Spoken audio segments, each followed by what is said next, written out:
aqui para adorar ao Senhor, e estamos agora diante da sua palavra, e como cantamos no primeiro cântico, que o Senhor fale ao nosso coração, ministre ao nosso coração.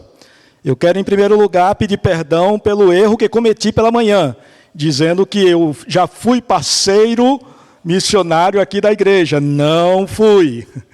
A igreja é a Presbiteriana Betânia, Betel. Então, pelo menos duas famílias mais antigas da igreja vieram conversar comigo. Eu não lembro desse Maurício. E eu fiquei, meu Deus, tem alguma coisa errada, né? Então, procurei saber direitinho e cometi esse erro. Me perdoe, irmãos. E o pastor confirmou. Eu falei porque o pastor assinou embaixo, viu, irmãos? Muito bem. E meu interesse nessa noite é compartilhar com os irmãos a palavra de Deus e pensarmos, olhando então para o Evangelho de João, sobre normativas, referências para o nosso comportamento. E quando pensamos sobre comportamento, logo vem à nossa cabeça as questões morais. E certamente as Escrituras nos apontam então como devemos nos comportar moralmente. Mas eu queria olhar para as Escrituras nessa noite e perceber os direcionamentos, as normativas prescritas no Evangelho de João, na perspectiva do nosso comportamento diante do sofrimento, das dores, dos desafios da vida. Ariano Suassuna, certa vez, conversando com um repórter, e ele disse que, conversando com um filósofo, e o filósofo falou para ele: nós precisamos nos debruçar na reflexão sobre o suicídio, um grande desafio nos tempos nossos.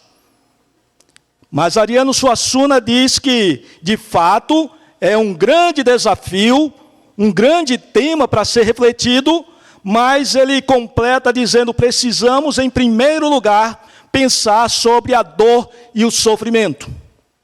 A dor e o sofrimento acompanham os seres humanos, desde a queda. Quando Deus procura então o casal, e o casal com medo, assustado, temeroso, foge da presença de Deus. Primeiro movimento de dores e de sofrimentos internos, no coração, nos sentimentos. E quando somos solapados então pelas dores e sofrimentos na nossa vida cotidiana, a pergunta sempre é: o que fazer? O gabinete dos pastores são esse lugar que os membros vêm com suas dores, com seus sofrimentos, com as suas lutas, perguntando: o que é que eu faço, pastor? E nessa noite, olhando então para o Evangelho de João, capítulo 17, eu quero perceber com os irmãos quais são os elementos, quais são as propostas, as normativas das Escrituras para que nós possamos lidar com a dor e com o sofrimento. O texto muito conhecido nosso, a oração sacerdotal, e eu gosto de dizer também que é a oração do envio. Jesus está com a sua comunidade, os seus discípulos, os seus apóstolos, a sua igreja, o seu povo. E Jesus sabia que estava chegando a hora então que ele iria subir aos céus e estar à direita do Deus Pai, enquanto que os seus discípulos seriam dispersos. Mas seriam dispersos principalmente por causa da dor e do sofrimento, por ver o seu mestre na cruz e descer então à sepultura. E Jesus sabia então que seriam dias extremamente difíceis para os seus discípulos. Não seriam dias fáceis. O coração dos discípulos estariam atordoados, perturbados, sem saber exatamente o que é que estava acontecendo. Afinal de contas, aqueles que eles estavam olhando e mirando como sendo o grande libertador de Israel, estava agora na cruz sendo humilhado. Dores e sofrimentos. O texto que nós vamos olhar, ele tem essa conotação, ele tem esse contexto de intensa dor, de intenso sofrimento e de despedidas. e de despedidas por morte. Estou viajando amanhã, estou me despedindo dos irmãos. Eu tenho a expectativa de retornar e dormir lá na casa do pastor, comer então lá aquela lasanha que comemos ontem. Mas meus irmãos, quando chega a hora da despedida por morte, quais são os sentimentos, quais são as dores, quais são os sofrimentos que se estabelecem em nossa alma? E mais importante, quais são as palavras que nós queremos ouvir? Quais são os conselhos que nós daremos? E eu fico sempre pensando nas minhas filhas. Eu tenho muito medo de perder a minha esposa, mas eu tenho pavor de ter que enterrar uma das minhas filhas. E eu fico pensando quais seriam então as palavras finais que eu daria para as minhas filhas, se naquele dia eu soubesse que iria morrer no outro dia. São palavras então recheadas de emoção, são palavras recheadas de emergência, de urgência, são palavras então que precisam ser ditas. Agora não há tempo mais para pensarmos, refletirmos e pensarmos um caminho ou possibilidades, mas são palavras que precisam ser objetivas para aqueles que estão ficando enquanto que nós estamos nos despedindo. Jesus ora pelos seus discípulos e é uma oração de despedida. Jesus estava se despedindo dos seus discípulos.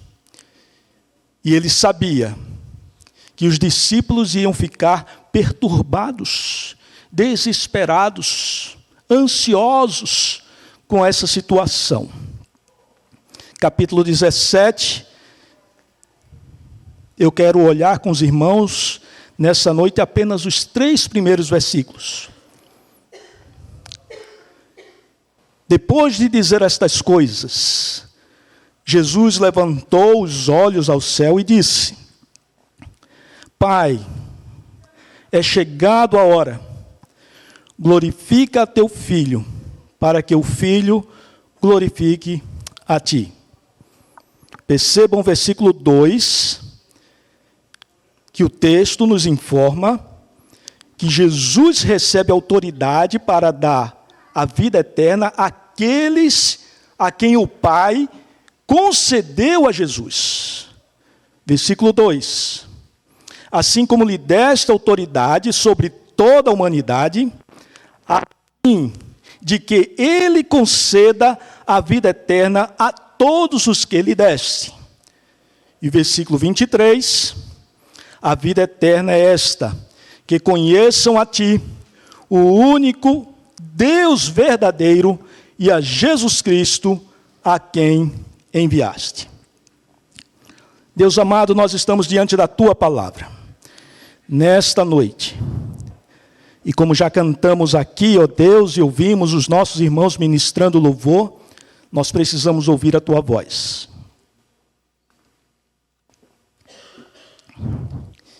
Nós precisamos ter o nosso coração, as nossas vidas, as nossas intenções, o nosso comportamento direcionado pela tua palavra. Então, ó Deus, nessa noite, tenha misericórdia da minha vida, tenha misericórdia da vida dos meus irmãos, tenha misericórdia principalmente daqueles que entraram aqui enfrentando lutas, dores terríveis. Ó Deus, em nome de Jesus, ministra ao nosso coração, em nome de Jesus. Amém. Meus irmãos, o texto do capítulo 17, todo o texto do capítulo 17, é dividido basicamente em 3 grandes blocos. O primeiro bloco, então, vai até o versículo 5, quando Jesus ora por ele mesmo, pela obra que ele está fazendo, e que essa obra glorifique ao Pai. E eu me impressiono muito com isso. Jesus, mesmo sendo Deus, tinha naquele momento a intenção de submissão, de obediência para a glorificação de Deus Pai.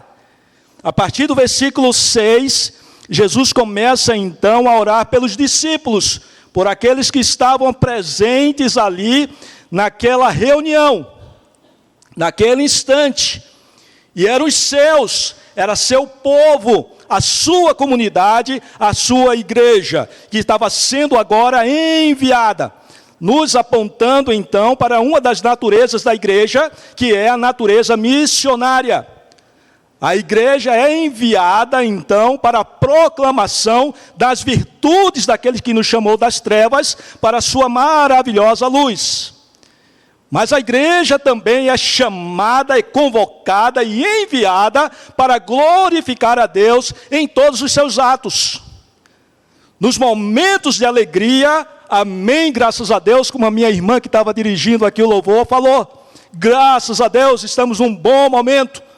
Mas quando estamos no mau momento, no dia mau, nós precisamos também, com o nosso comportamento, com os nossos sentimentos, glorificar a Deus, louvar a Deus.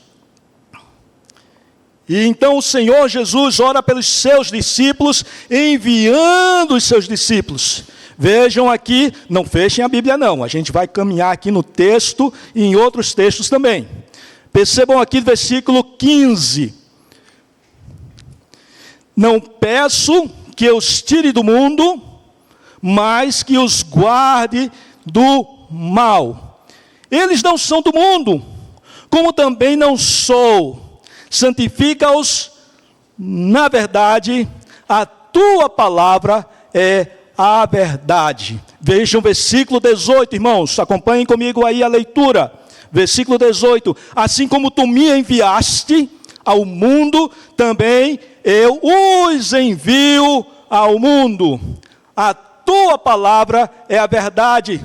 Nós somos alcançados pelo Evangelho, nós somos alcançados pela verdade do Evangelho, nós somos alcançados pelas Escrituras, santificados, separados, temos novos sentimentos, novos valores, uma nova mente, uma nova vida em Cristo Jesus, e o Senhor agora nos envia então para a proclamação do Evangelho. E que me impressiona no trabalho missionário é exatamente esse caráter do envio. Assim como tu me enviaste, como Deus Pai enviou a Jesus, Jesus envia então a sua igreja, e nos envia então para o mundo, para sermos sal e luz, proclamadores e refletores da glória de Deus. Da glória de Deus. Terceiro bloco então do texto. Versículo 20, a partir do versículo 20, observe então que ele ora agora pela sua igreja. E isso me impressiona. Versículo 20, não peço somente por estes, pelos discípulos, pelos apóstolos, mas também por aqueles que vierem a crer em mim. O Senhor Jesus, nesse instante, ora por todos nós que viemos a crer no Evangelho e nos congregamos como povo de Deus para adoração ao Senhor. Isso alegra o meu coração. Hoje pela manhã eu estava lembrando aos irmãos que nós somos alvos da revelação do próprio Deus.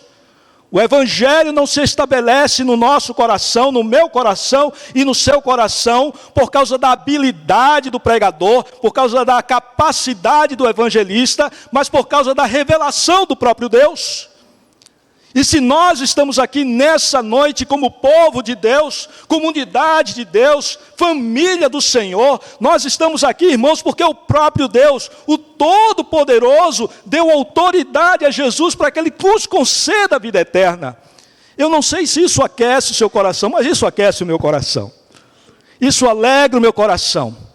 Saber que Deus, o Todo-Poderoso, o Soberano, aquele que detesta, que odeia o pecado, olhou para a minha vida, incapaz, sem esperança, caminhando para o inferno, teve misericórdia da minha vida, e derramou da sua graça, e me salvou em Cristo Jesus. Isso foi uma escolha dele, foi uma decisão dele. E Jesus ora então, nesse último momento, pela sua comunidade, pela sua igreja, pelo seu povo. Meus irmãos, o primeiro versículo do capítulo 17 diz o seguinte: depois de dizer estas coisas, levantou os olhos para os céus e disse: Pai, Pai. Esse versículo enche o meu coração de algumas certezas. A primeira certeza é que no momento da dor, que no momento do sofrimento, no momento quando se estabelece sobre a sua vida e sobre a minha vida, momentos difíceis, aquilo que Paulo chama no capítulo 6 do dia mau. E me impressiona porque Paulo lá em Efésios capítulo 5, ele diz que os dias são maus. Capítulo 5, os dias são maus, então não andem como nécios, mas andem como sábios, porque os dias são maus. Os dias são difíceis, os dias não são fáceis, a dor e o sofrimento nos acompanham.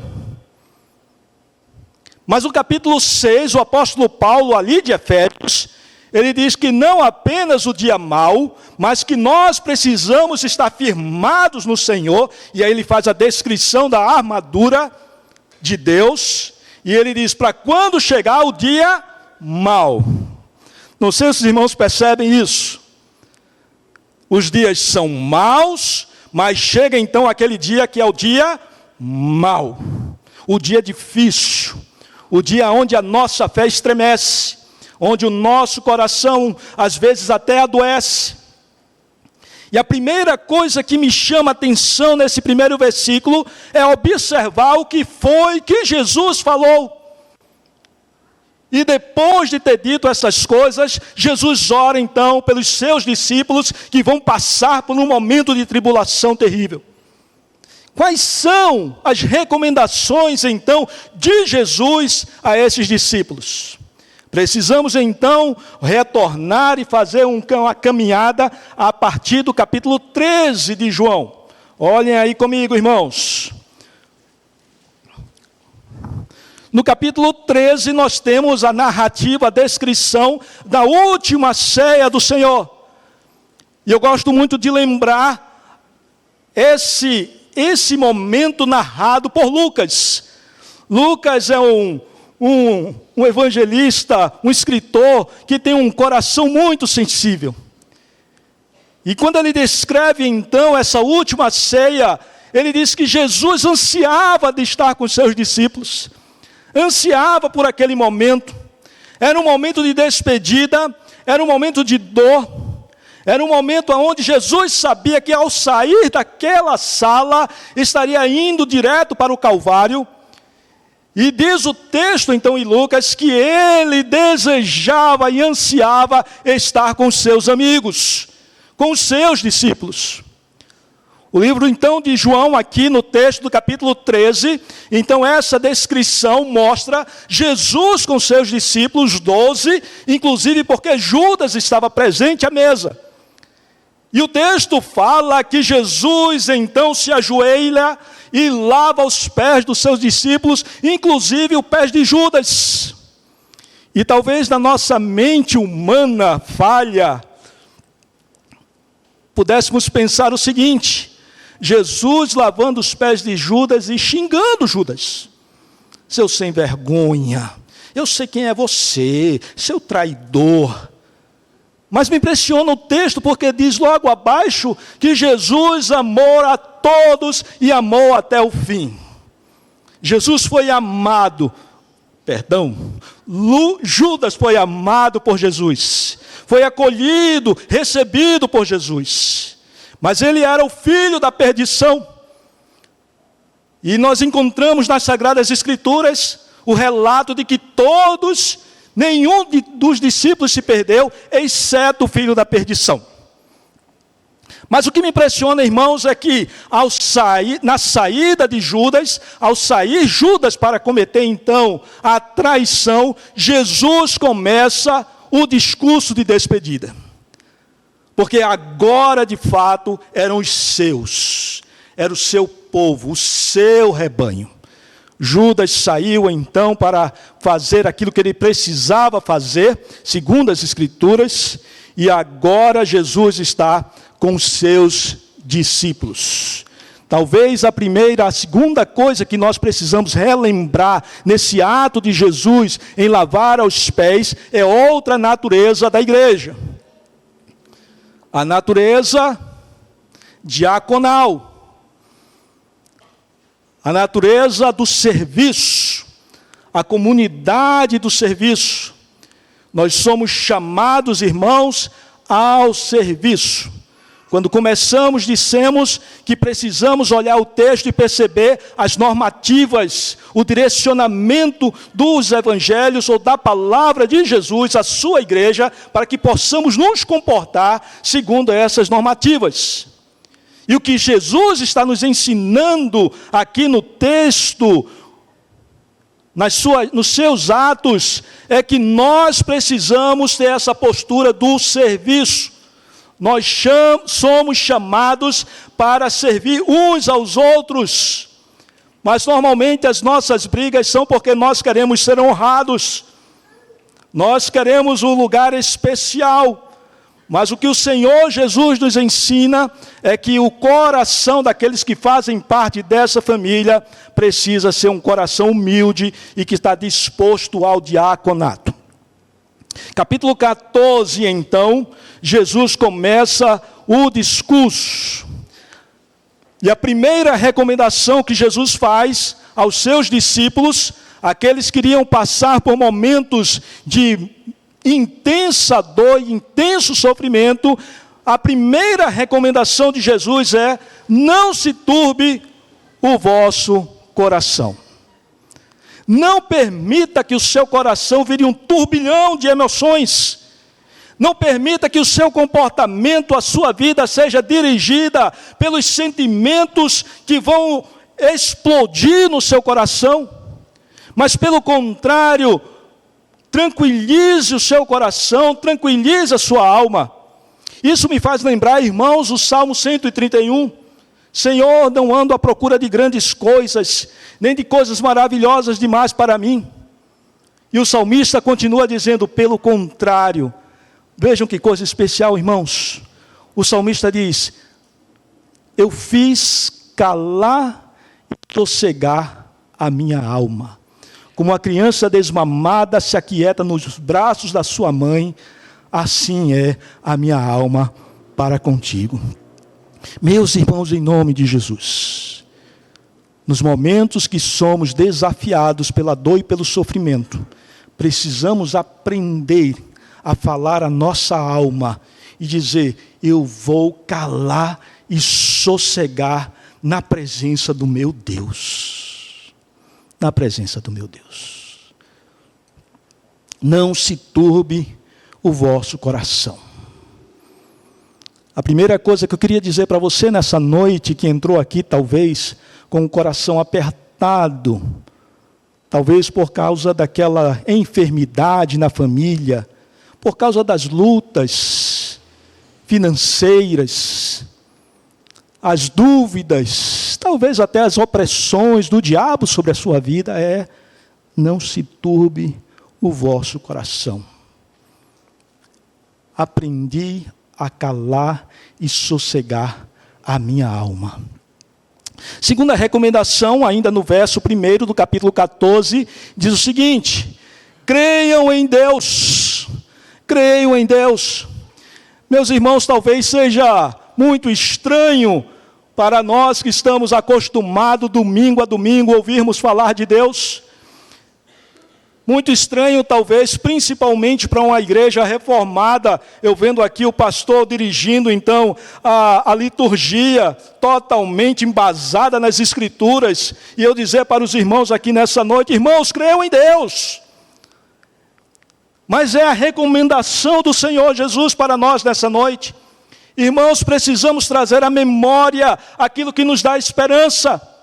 E o que nos dá esperança é o reconhecimento do caráter de Deus, da pessoa de Deus. Quem é Deus? A quem nós estamos servindo?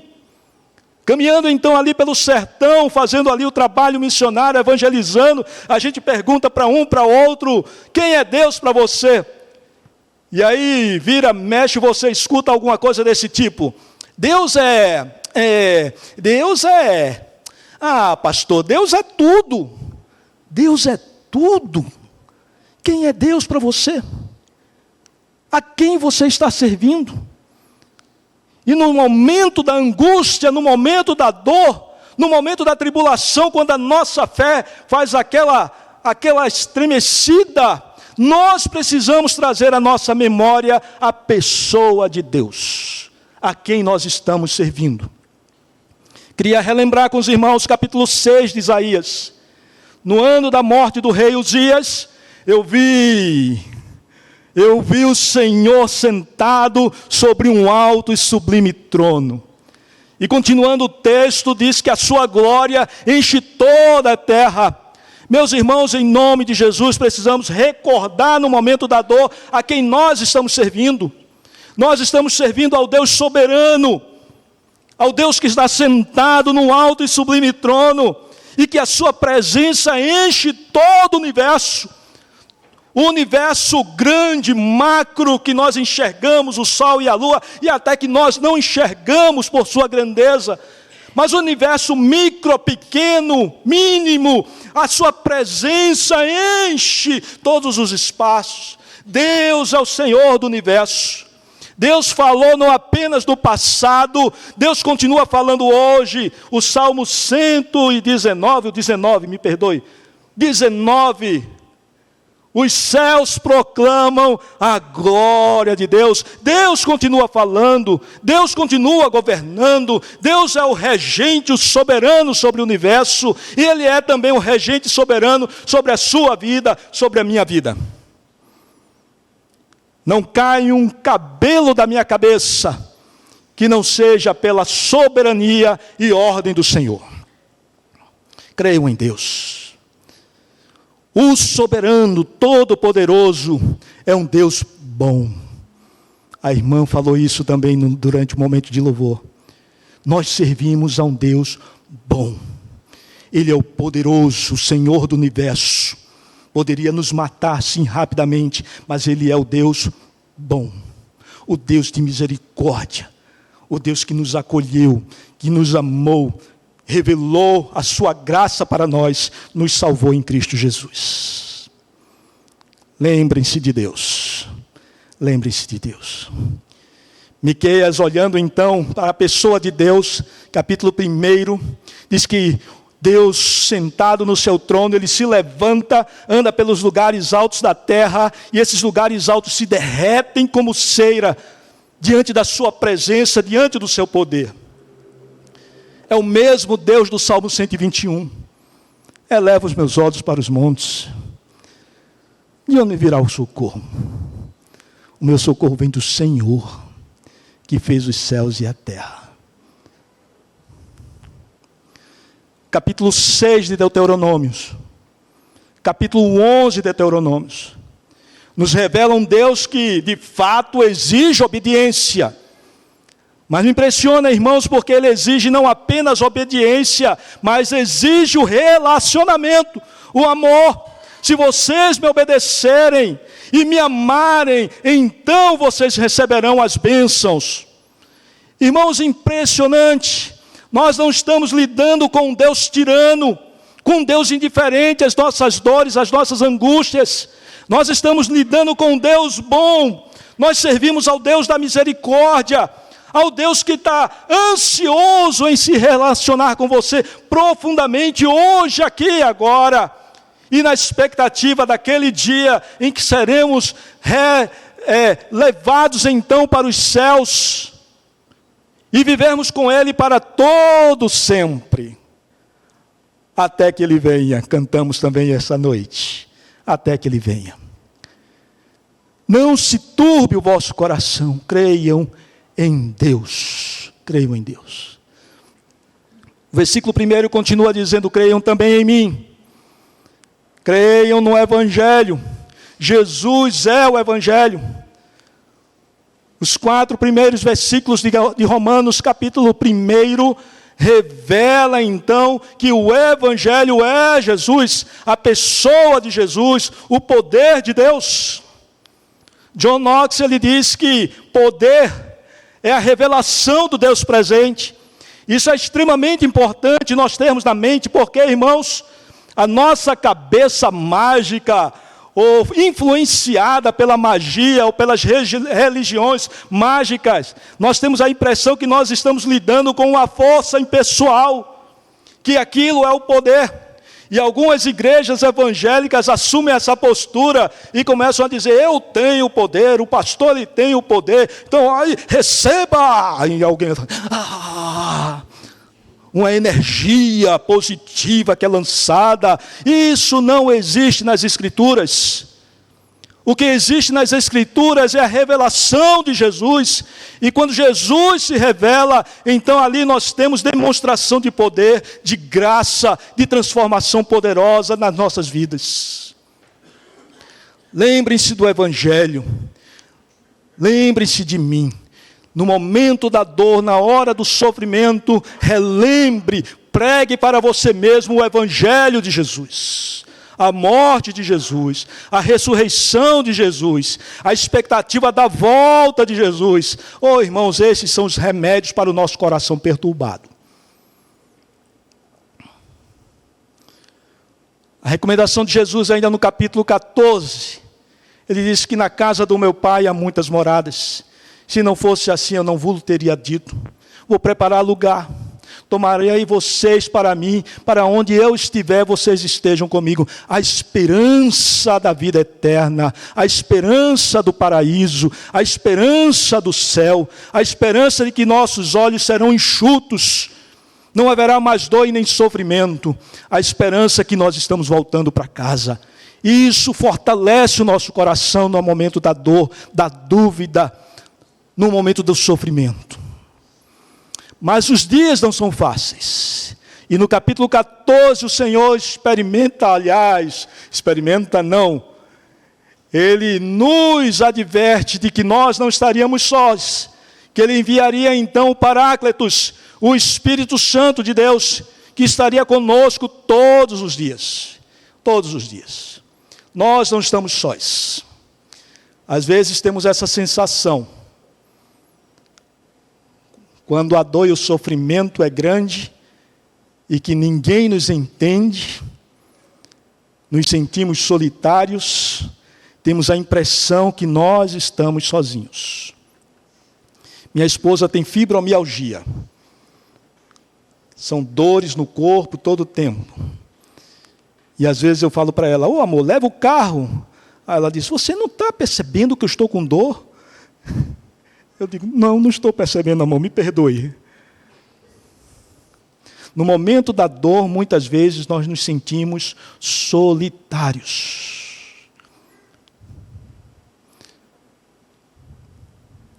Desabrigados. E a promessa do Senhor no capítulo 14 é: eis que estarei convosco, eis que vos enviarei o Paráclitos. Jesus está se despedindo dos seus discípulos. Capítulo 15, resumindo, porque o pastor falou que eu tenho 2 horas, né? Não pode passar das 2 horas. Ok, meus irmãos. Resumindo o capítulo 15, poderíamos dizer que o capítulo 5, a recomendação de Jesus é: permaneçam em mim. Fiquem comigo. Não saiam de perto de mim. E quando eu penso nesse texto, sempre a palavra que vem à cabeça é a palavra perseverança. É a santa teimosia. O entorno, as dificuldades, o meio está dizendo assim: desista dessa caminhada. Chega! Você não está vendo o sofrimento e as dores. Você não está vendo que não há esperança mais para você. E a recomendação do capítulo 15 aos seus discípulos é: permaneçam em mim, porque sem mim nada podeis fazer.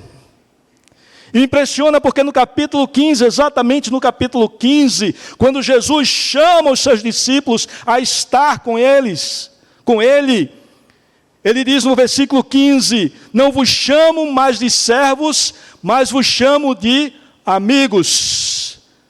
Lembram-se quando eu falei que o evangelista, no Evangelho de Lucas, ele relata a última ceia, dizendo que Jesus desejava estar com os discípulos naquela noite, aquele momento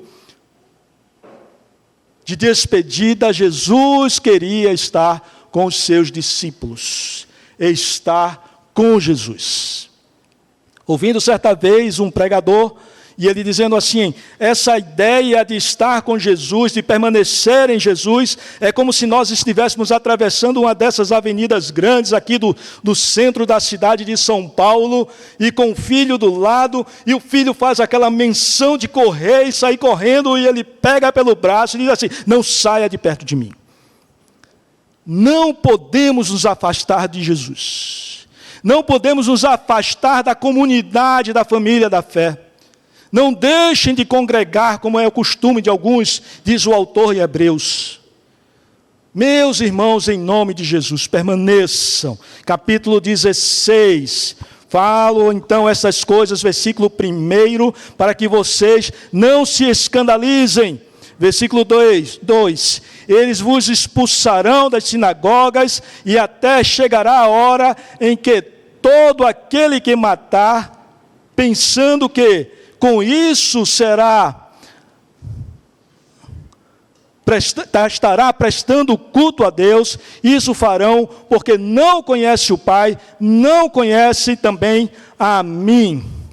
Mas estou falando essas coisas para que quando chegar a hora, vocês se lembrem do que eu tinha dito isso para vocês. E ele continua dizendo que no mundo passareis aflições. Capítulo 16 nos relembra então de que os dias não são fáceis.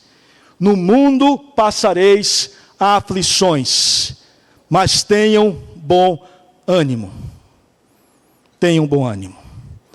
Não desistam, permaneçam em Jesus. O final então, no versículo 33, como eu já falei aqui, falei essas coisas para que em mim vocês tenham paz. E eu queria olhar rapidamente, então, essa palavra, paz, eirene. Essa ideia, essa palavra no grego, me dá a ideia, não apenas da paz circunstancial, da paz externa, nós estamos em paz, inclusive com o próprio Deus, não há guerra, não há contenda, mas a palavra Irene também aponta para a paz no coração. A mesma paz que é descrita no capítulo 4 de Filipenses, quando diz que é uma paz que excede todo o entendimento. E que essa paz que excede todo o entendimento, guardará os vossos corações e as vossas mentes em Cristo Jesus. Meus irmãos, há muitos em nosso meio que, de fato, estão em paz com Deus, mas que não têm experimentado a paz de Deus que excede todo o entendimento. Permitam-me contar um momento de grande temor na minha vida. Não sei quantos conhecem aquela região ali do Amazonas, o Rio Negro, um rio bem largo, quando o vento bate, então ondas são formadas, e o que nós chamamos de banzeiros. E certa vez eu saí com minha filha mais velha, ela tinha uns 6 anos de idade, e minha esposa ficou com a minha filha mais nova, e nós saímos então para a aldeia. Numa viagem de 2h30 mais ou menos de voadeira, um barco de alumínio com motor de popa 40, e fizemos essa viagem de ida, uma viagem belíssima, o rio tranquilo, as aves voando ali em cima daquelas árvores, o verde bonito da floresta, a minha filha calada igual a mim, e ela olhava então para as paisagens de um lado, eu olhava para o outro, e nós no silêncio nos deslocamos então para a aldeia. Passamos ali o final de semana pregando o Evangelho, e no retorno uma senhora orou por nós, e disse: Deus, tira todos os banzeiros da frente do seu Iraque. E eu disse: amém, porque eu não quero banzeiro. Banzeiros são ondas, deixam a viagem extremamente desconfortável. A coluna dói, o traseiro dói, é uma viagem terrível. E eu não quero banzeiro na minha vida. Eu disse: amém. E saímos então ali no riozinho chamado de Coieiras, um riozinho pequeno, estreito, fechado, nada de banzeiro. E eu, graças a Deus. Quando o barco aparece então ali no Rio Negro, no grande Rio Negro, adivinha, irmãos? Banzeiros. 2 horas de viagem, desconfortável, horrível. E eu, Deus, não é possível, o Senhor não ouviu a minha oração, tal. E eu achando ainda na fé de que Deus ia resolver esse problema. Chegando próximo a Manaus, existe um lago, uma entrada muito grande para chegar em Manaus, muito larga. E eu vi então a tempestade apontando aqui do lado esquerdo. Eu digo: não é possível. Eu pedi para não ter banzeiro. Tempestade não é possível. E é possível, irmãos. Em nossas vidas é possível nós orarmos pedindo a Deus que nos livre de momentos difíceis e as coisas piorarem. E foi o que aconteceu comigo. Eu falei para o piloto que estava ali manejando o motor, disse: bota aqui, seu Moisés, aqui do lado direito, que a gente vai conseguir escapar dessa tempestade. A tempestade fez aquela volta lá e pegou a gente de frente. E eu gritei: seu Moisés, coloca essa canoa para a beira. Ele disse: agora não dá mais não, seu Iraque. Agora é de frente para a tempestade. É olhando para a tempestade. É olhando para as lutas. É olhando para as dores. Para o sofrimento. Para a possibilidade de morte. Que era uma realidade naquele instante.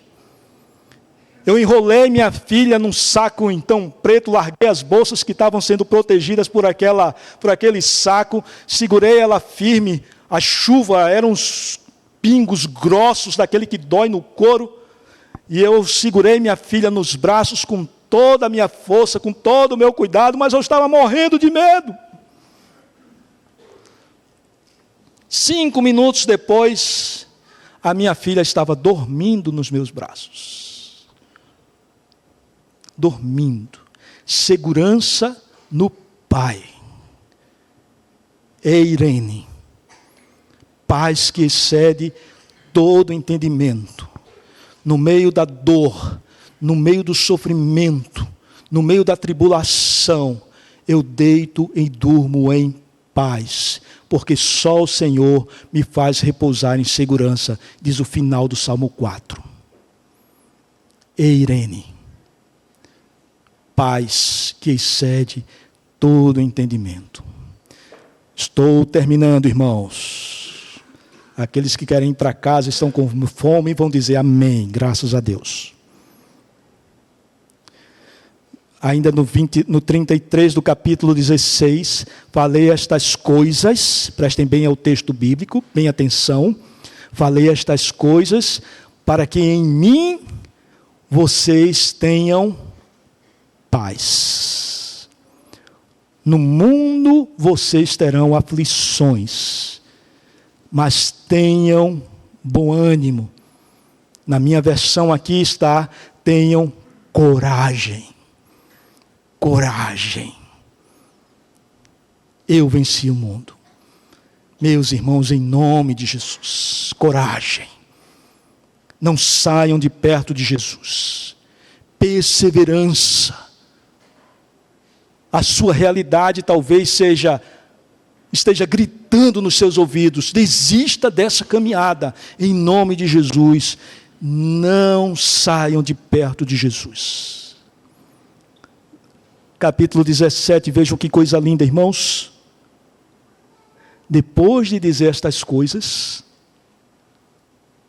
depois então de pregar, depois de anunciar a sua palavra, depois de direcionar, ensinar, exortar, confortar orientar os seus discípulos,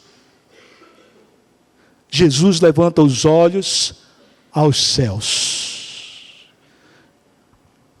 De onde me virá o socorro? Perguntou o salmista no Salmo 121. De onde me virá o socorro?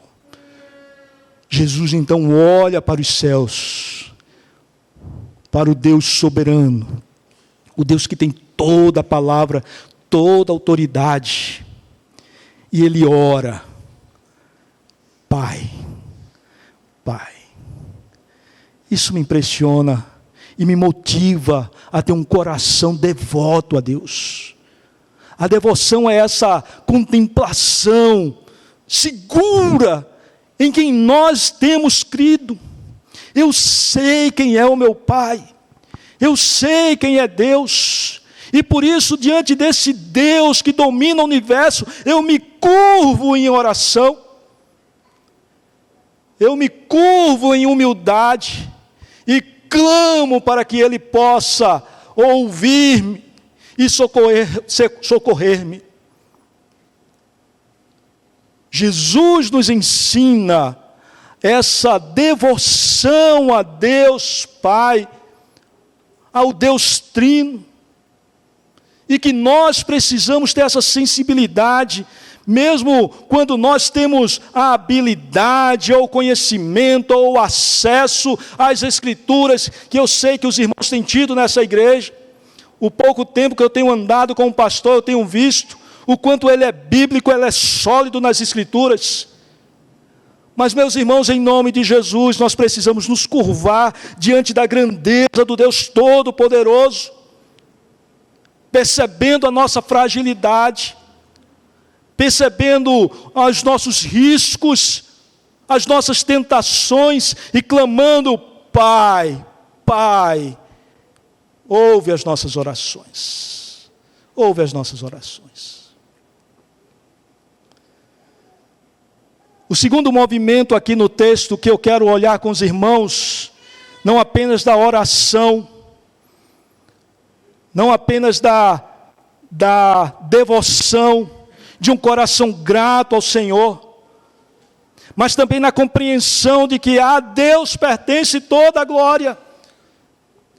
Meus irmãos, não há nada mais que descanse mais a nossa alma do que a certeza de que nós somos inteiramente dependentes da presença de Deus, da glória de Deus. Eu costumo dizer que talvez 70%, 80% das nossas angústias, dos nossos problemas e das nossas insônias é porque nós achamos que possuímos alguma coisa, temos direito a alguma coisa, temos direito ao favor de Deus. Eu tenho direito, eu vou exigir, porque eu sou filho do rei. Nós não temos direito a absolutamente nada. Nós dependemos inteiramente da presença do soberano em nossas vidas. E me impressiona porque o texto diz: glorifica o teu filho para que o filho glorifique a ti. A glória pertence a Deus, todas as coisas pertencem ao Senhor, e nós somos seus servos, súditos, dependentes da sua graça, em nome de Jesus. No momento da dor e da angústia, tenha essa compreensão de que nós somos servos do Todo-Poderoso. Versículo 3, ele termina então, pelo menos na minha exposição aqui nessa noite, dizendo o seguinte: e a vida eterna é esta, que conheçam a ti, o único Deus verdadeiro, e a Jesus Cristo, a quem enviaste. A quem enviaste. A nossa compreensão a respeito do céu, a nossa compreensão a respeito do paraíso, ela está sempre ligada às dimensões que nós vivemos. A questão do tempo, é a eternidade, nunca vai passar, eu nunca vou morrer. Ou então, ao espaço, serão ruas de ouro, a igreja vai subir, ou então Jerusalém vai descer. Eu não sei, irmãos. O texto me aponta aqui, então, a outra dimensão de paraíso, de vida eterna. E ela me aponta aqui, então, a dimensão do relacionamento com Deus. A eternidade, o paraíso, o céu, é estarmos na presença de Deus. E quando nós estamos na presença de Deus, pode ser lá na África, pode ser no meio da selva amazônica, pode ser em qualquer lugar aqui de São Paulo, mas nós estamos na presença do Altíssimo, e ali então é a vida eterna. É o já e ainda não. Nós já vivenciamos então o paraíso, ainda em parte, como que olhando pelo espelho, mas chegará o dia então que os nossos olhos serão abertos completamente e conheceremos a Deus como somos conhecidos. E ali de fato então estaremos plenos na presença do Senhor. A plenitude da alegria do coração, a plenitude da paz que excede todo o entendimento, a plenitude da certeza agora de que não há mais morte, não há mais dor nem sofrimento, e nós estaremos na sua presença para todo sempre. Viajando ainda naquele Rio Negro, agora com toda a família. As duas filhas, Silvéria, estávamos indo lá para aquela direção da Cabeça do Cachorro, numa cidade chamada Santa Isabel do Rio Negro.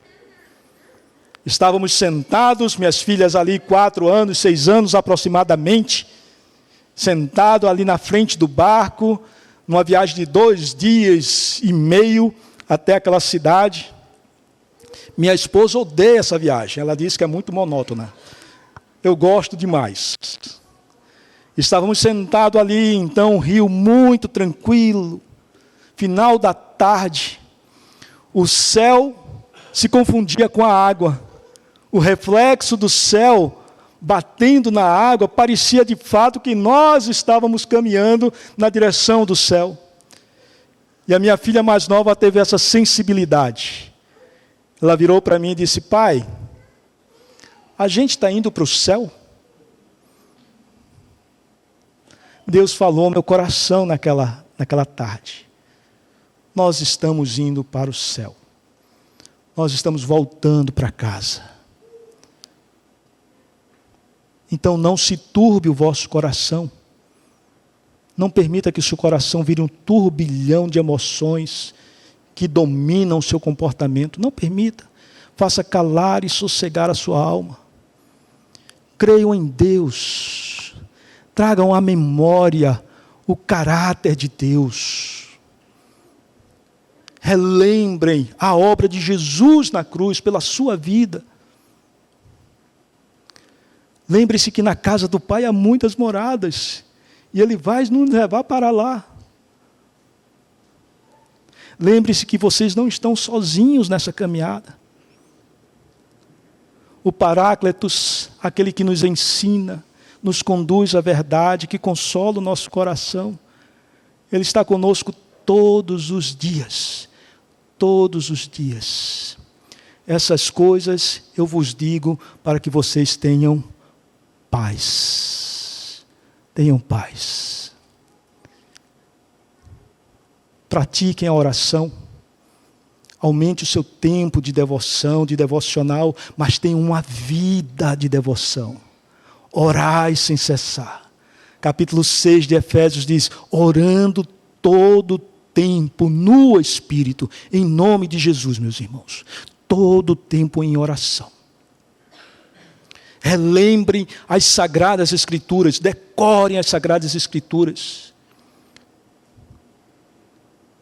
Medite nas Sagradas Escrituras, dia e noite, como é a recomendação do Salmo 1. E na tua lei medito dia e noite. Ele será semelhante a uma árvore plantada junto às correntes de água. Compreendam a glória de Deus, se curvem diante da glória de Deus em adoração, em temor a Deus, em nome de Jesus. E relembrem que nós estamos indo para casa, indo para os céus, em nome de Jesus. Baixe sua cabeça e vamos orar.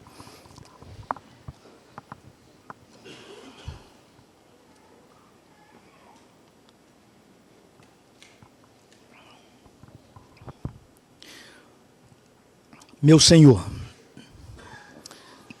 o Senhor que sonda os corações e conhece os lugares mais íntimos do nosso coração e da nossa alma, as nossas fragilidades, os nossos temores, os nossos medos, ó Deus, e dores.